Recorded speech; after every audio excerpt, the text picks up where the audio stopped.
أما بعد فأعوذ بالله من الشيطان الرجيم بسم الله الرحمن الرحيم ومن الناس من يشتري لهو الحديث ليضل عن سبيل الله قال النبي صلى الله عليه وسلم الغناء ينبت النفاق في القلب كما ينبت الماء الزرع صدق الله العظيم اللهم صل على محمد وعلى آل محمد كما صليت على إبراهيم وعلى آل إبراهيم إنك حميد مجيد اللهم بارك على محمد وعلى آل محمد كما باركت على إبراهيم وعلى آل إبراهيم إنك حميد مجيد۔ قرآن کریم کی ایک سورت ہے سورہ لقمان۔ اس کے پہلے رکوع میں اللہ تعالیٰ نے ابتدائی آیات میں قرآن کریم کی حقانیت کا ذکر فرمایا ہے۔ الف لام میم تلک آیات الکتاب الحکیم ھدی ورحمۃ للمحسنین۔ یہ آیات ایک پرحکمت کتاب کی آیات ہیں، ہدن ہدایت ہیں اور نیکی کرنے والوں کے لیے رحمت ہیں۔ اللہ تعالیٰ نے قرآن مجید کو ہدایت بھی فرمایا اور رحمت بھی فرمایا۔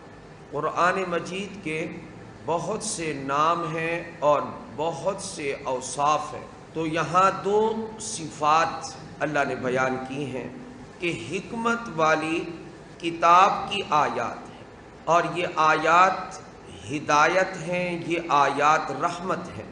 نیکی کرنے والے کون لوگ ہیں؟ الذین یقیمون الصلاۃ ویؤتون الزکاۃ، جو نماز قائم کرتے ہیں اور زکوٰۃ ادا کرتے ہیں۔ وَهُمْ بِالْآخِرَةِ يُوقِنُونَ، اور وہ آخرت پر یقین رکھتے ہیں۔ اللہ تعالیٰ نے ان لوگوں کے بارے میں فرمایا جنہوں نے قرآن کو مانا، قرآن کے مطابق زندگی گزاری۔ کیا فرمایا؟ اولئک علی ھدی من ربہم واولئک ھم المفلحون۔ یہ لوگ اپنے رب کی طرف سے ہدایت پر ہیں اور یہ لوگ فلاح پانے والے ہیں۔ تو اللہ تعالیٰ نے بتا دیا کہ ہدایت اگر حاصل کرنا چاہتے ہو تو قرآن کو مانو اور قرآن کے مطابق زندگی گزارو۔ یہ ایک راستہ ہے ہدایت کا اور یہ واحد راستہ ہے۔ اور قرآن جن کو کہتا ہے مانو ان سب کو مانو، قرآن کہتا ہے کہ اس کو نہ مانو تو اس کو نہ مانو۔ قرآن سے تعلق جوڑنے والے کامیاب ہیں اور قرآن کا مقابلہ کرنے والے لوگ وہ ناکام ہیں۔ تو اللہ تعالیٰ نے ان آیات کے فوراً بعد اس شخص کا ذکر کیا جو قرآن کا مقابلہ کیا کرتا تھا، وہ قرآن سے ضد بھی رکھتا تھا، قرآن کا مقابلہ بھی کیا کرتا تھا۔ ایک یہ کہ خود نہیں مانتا تھا، اتنی بات ہوتی تو بہت سارے کافروں میں یہ بات ہے کہ وہ قرآن کو نہیں مانتے، لیکن وہ ایسا نامراد تھا کہ خود بھی قرآن نہیں مانتا تھا، دوسروں کو بھی قرآن سے روکتا تھا۔ ایسا شخص تھا۔ اللہ نے اس شخص کا ذکر کیا ہے وَمِنَ النَّاسِ مَن يَشْتَرِي لَهْوَ الْحَدِيثِ لِيُضِلَّ عَن سَبِيلِ اللَّهِ بِغَيْرِ عِلْمٍ وَيَتَّخِذَهَا هُزُوًا أُولَئِكَ لَهُمْ عَذَابٌ مُهِينٌ۔ پہلے اس شخص کا نام میں آپ کو بتاؤں یا پہلے اس کا جو برا کارنامہ قرآن نے بیان کیا وہ عرض کروں؟ چلو نام بھی سن لیں۔ مکۃ المکرمہ کی پاک زمین پر یہ نجس شخص رہتا تھا جس کا نام تھا نضر بن حارث۔ ابو جہل کو تو آپ بھی جانتے ہیں، میں بھی جانتا ہوں، ابو لہب کو آپ بھی جانتے ہیں، میں بھی جانتا ہوں۔ یہ خبیث کافروں میں سے تھا جو اسلام کے خلاف صبح سے لے کر شام تک، شام سے لے کر صبح تک ہر وقت اسلام کے خلاف سازش کرنے والے جو لوگ تھے یہ ان میں سے ایک تھا، نضر بن حارث۔ نبی پاک صلی اللہ علیہ وآلہ وسلم نے جب مکہ المکرمہ کی زمین پر قرآن پڑھا، لوگوں کو سنایا، لوگوں کو سمجھایا، تو اس نے مخالفت میں کیا کام کیا؟ یہ تجارت کی غرض سے باہر جاتا اور کبھی کسی جگہ سے کبھی کسی جگہ سے عراق بھی جاتا، فارس بھی جاتا۔ اجمی جو بادشاہ پہلے گزرے ہیں ان کے بارے میں لکھے ہوئے قصے، کہانیاں خرید کر لاتا تھا اور وہ آ کر لوگوں کو سناتا تھا کہ تمہیں قوم عاد، قوم سمود، تباہ شدہ قوموں کے حالات محمد صلی اللہ علیہ وسلم سناتے ہیں۔ وہ تو آپ کو صرف محمد کہتے تھے، اور ہمارے اوپر لازم ہے کہ جب بھی آپ کا نام نامی آئے تو ہم کہیں صلی اللہ علیہ وآلہ وسلم۔ وہ ڈراوے والے قصے آپ کو سناتے ہیں۔ آؤ میں آپ کو بادشاہوں کے قصے سناتا ہوں، بڑے مزیدار قصے سناتا ہوں۔ میری کہانیاں سب سے اعلیٰ کہانیاں ہیں۔ محمد کا قرآن نہ سنا کرو صلی اللہ علیہ وآلہ وسلم، اس لیے کہ اس میں کبھی کسی قوم کی تباہی کا ذکر ہے، کبھی کسی قوم کی تباہی کا ذکر ہے، تو ڈرانے والے مضامین ہیں، اس لیے تم قرآن نہ سنا کرو۔ او مزیدار قصے، کہانیاں میں تمہیں سناؤں۔ لوگوں کو سناتا تھا، لوگ بیٹھ جاتے تھے، اس کے ارد گرد جھمگٹا لگا لیتے تھے، اور ادھر حضور علیہ الصلاۃ والسلام قرآن پڑھ رہے ہیں، قرآن سنا رہے ہیں، سمجھا رہے ہیں، اور جس کے مقدر میں اللہ نے ہدایت لکھی ہوتی تھی وہ قرآن سن کر ایمان لاتا تھا اور وہ دنیا آخرت کو بنا لیتا تھا، سعادت مند بن جاتا تھا۔ ایک محفل محمد کی ہے صلی اللہ علیہ وسلم جس میں کیا پڑھا جاتا ہے؟ قرآن۔ ایک محفل اس خبیث کی ہے کہ جس میں شاہان عجم کے قصے سنائے جا رہے ہیں۔ اور پھر اس نے ایک اور کام کیا، اس نے ایک مغنیہ، ایک لونڈی جو گانا گانے میں ماہر تھی، حاضرین کو بٹھا دیتا، اپنے ہم مشرب، ہم مسلک، ہم خیال لوگوں کو بٹھا لیتا اور کہتا آؤ ادھر قرآن تم سنو گے، نہ کوئی ساز ہے، نہ کوئی باجا ہے، نہ کوئی ڈھول ہے، نہ کوئی ناچنے والا ہے، وہاں تو محمد پڑھ رہے ہیں قرآن صلی اللہ علیہ وآلہ وسلم، اور کچھ لوگ ان کا سن رہے ہیں۔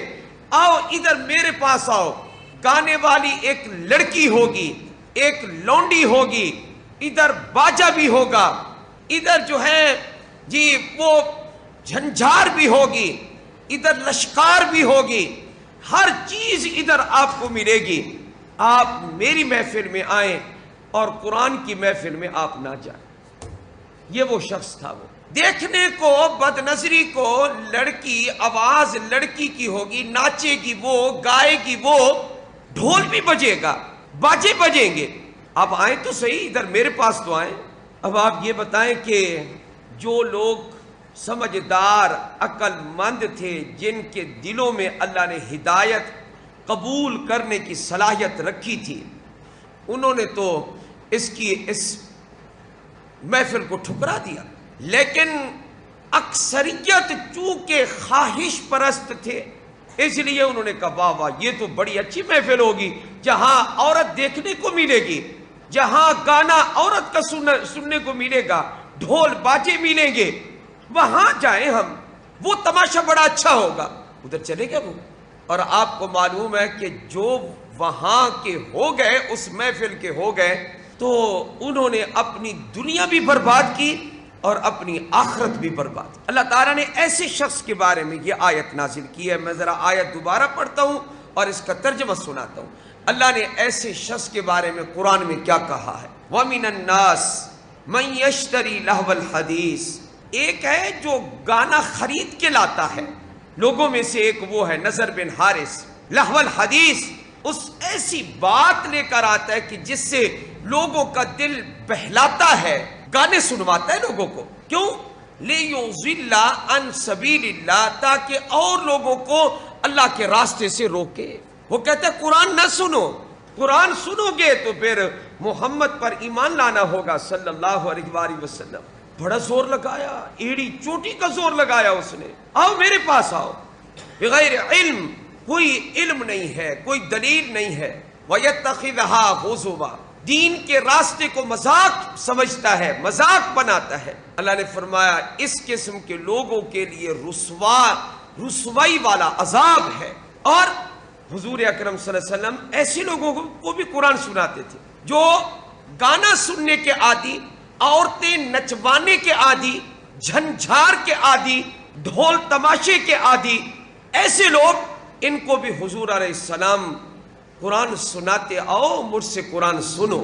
ان کا حال ذرا قرآن بیان کر رہا ہے، آپ ذرا پڑھ لیں۔ وَإِذَا تُتْلَى عَلَيْهِ آيَاتُنَا، اور جب اس کے سامنے ہماری آیات پڑھی جاتی ہیں، ہمارا پیغمبر پڑھتا ہے صلی اللہ علیہ وآلہ وسلم، کیا ہے؟ فرمایا كَأَن لَّمْ يَسْمَعْهَا كَأَنَّ فِي أُذُنَيْهِ وَقْرًا، وہ ایسے ہو جاتا ہے، آیات میرا نبی سناتا ہے صلی اللہ علیہ وآلہ وسلم، اور اس کا حال یہ ہے كَأَن لَّمْ يَسْمَعْهَا، گویا اس نے سنا ہی نہیں ہے، كَأَنَّ فِي أُذُنَيْهِ وَقْرًا، گویا اس کے کانوں میں ڈاٹ ہے، ڈاٹ۔ آپ دو لکڑیوں کے درمیان کے سوراخ کو بند کرنے کے لیے چھوٹی لکڑی آپ اس میں ٹھونس دیں، وہ ڈاٹ ہے، ایسی کانوں کے اندر ڈاٹ ہے پڑے ہوئے ہیں کہ جن میں قرآن کی آواز داخل نہیں ہوتی۔ كَأَنَّ فِي أُذُنَيْهِ وَقْرًا، فرمایا اچھا قرآن سے بے رخی کرنے والے کو کہہ دو فَبَشِّرْهُ بِعَذَابٍ عَلِيمٍ، گمراہ کر لے جتنوں کو کرنا چاہتا ہے، خود بھی قرآن سے منہ موڑنا چاہتا ہے موڑ لے، عورتیں نچوا لے، مغنیہ گلوکارہ لیا، فَبَشِّرْهُ بِعَذَابٍ عَلِيمٍ، اے میرے پاک نبی صلی اللہ علیہ وسلم اس شخص کو تو دردناک عذاب کی خبر دے دے تو۔ نضر بن حارث کو، یہ میں نے آیات کا ترجمہ کیا ہے، آگے کیا کہوں کیا نہ کہوں، ہمیں جس چیز کا ڈر تھا وہ ہو گیا۔ وہ کیا کمال کا جلوس نکالا آپ نے، بنا سوار کے حور کو جلوس کے اندر، مردوں کے اندر لائے، ادا نہیں کی، شاباش، لگے رہو، عیش کرو، مزے کرو، انا للہ و انا الیہ راجعون، کوئی روکنے والا نہ رہا، حوریں بنا کے لا رہے ہو، کسی کو کوئی افسوس ہوا، کوئی درد ہوا، یہ نبی کا دین ہے، حضور ایسا دین چھوڑ کر گئے صلی اللہ۔ ابھی میں اسی خبر پر افسوس کر رہا تھا کہ پتہ چلا کہ پنڈی کے جلسے میں، وہاں کی محفل میں پورا مردوں کا بھرا ہوا ایک حال ہے، اور وہاں مردوں کے درمیان میں ایک عورت بن سور کے آ کر نعت پڑھ رہی ہے اور مرد سن رہے ہیں، ڈھول بجیں گے، ناچو گے تم، اور ایسی محافل بھی قائم ہوئی ہیں کہ جن میں لڑکے ناچ رہے ہیں اور پیچھے لکھا ہوا ہے عید میلاد النبی، ہائے ہائے ہائے، انا للہ و انا الیہ، ختم ہے، بڈی ختم ہے بھائی، جی مسلمان ختم ہو چکے ہیں۔ آپ کیا کہتے ہیں، آپ رونا روتے ہیں گھی مہنگا ہے، آپ رونا روتے ہیں پٹرول مہنگا ہے، آپ کہتے ہیں فلاں چیز مہنگی ہے، اپنے اعمال دیکھیے، کہتے ہیں حکومت کے خلاف احتجاج کرو، پہلے عوام کے خلاف احتجاج کرو، حکومت کے خلاف تو کرو ہی صحیح، لیکن اس کو کون سنبھالے گا؟ جیسے تمہارے کیا ہوں گے ویسے کیا ہوں گے، جیسے اعمال ہوں گے ویسے ہی عمال ہوں گے، ویسے حکام ہوں گے۔ سارا دن بیٹھ کے آپ کہتے ہیں فلاں چیز یہ ہو گئی، وہ ہو گئی، ملک تباہ ہو گیا، فلانا ہو گیا، یہ ہو گیا۔ ہمارا اپنا کردار کیسا ہے، ہم کیسے لوگ ہیں، کتنا سچ بولتے ہیں، ہمارے معاملات کیا ہیں، ہمارے اعمال کیا ہیں؟ آپ لوگ اپنی خواہشات پوری کر رہے ہیں یا یہ دین کے کام کر رہے ہیں؟ یہ تھوڑا سا تو مجھے سمجھائیں آپ، یہ جو کچھ آپ کر رہے ہیں آپ حضرات، یہ اس سال ہوا ہے، اگلے سال پھر اور ذرا پتہ نہیں کہ کیا ہوگا، ہم قبروں میں پہنچے ہوئے ہوں گے تو حشر کیا ہو چکا ہو، اس وقت تو میرا خیال ہے آوازیں دب چکی ہوں گی، کوئی روکنے والا بھی نہیں ہوگا۔ اور کہتے کیا ہیں یہ لوگ کہ مدینہ پاک میں حضور علیہ السلام آئے تھے نا، تو وہ بچیوں نے گا کے نا، وہ دف بجا کے حضور کا استقبال کیا تھا، لہذا ہم بھی باہر نکل کے یہ کام کرتے ہیں۔ تو میرے بھائیوں ذرا سن لو، آج یہ دلیلیں دینے والوں سنبھالو تو صحیح، بچیاں تھیں نا وہ، یہ بڑی بڑی حوریں کہاں سے نکل آئی ہیں؟ وہ کیا تھیں، وہ نابالغ چھوٹی چھوٹی بچیاں تھیں۔ اور دف کا معنی کیا ہوتا ہے؟ جس میں جھنجار اور لشکار اور دونوں ہاتھوں سے بجائی جائے، وہ دف ہوتی ہے۔ دف یہ ہوتی ہے کہ ایک طرف سے آپ ہاتھ ماریں، سادہ سی آواز پیدا ہو، جس میں کوئی جی ڈھول جیسی، ڈھولک جیسی کوئی آواز باہر نہ نکلے۔ اور پھر نابالغ چھوٹی بچیاں تھیں. آج تو تم کیا کر رہے ہو؟ ڈھول بھی بجا رہے ہو, گانے بھی بجا رہے ہو, اور بڑی بڑی عورتیں باہر نکل کے آ رہی ہیں. کیا کر رہے ہو تم؟ اس امت کا کیا بنے گا؟ مجھے بتا سکتے ہو؟ میں اپنا کام کر گیا, میں اپنا فریضہ پورا کر گیا, میں نے کہہ دیا جو کہنا تھا. اب آپ قرآن سے دور ہو گئے, گانے کے قریب ہو گئے, قرآن سے دور ہو گئے, لہو و لعب میں آپ پڑ گئے. وآخر دعوانا ان الحمد للہ رب العالمین.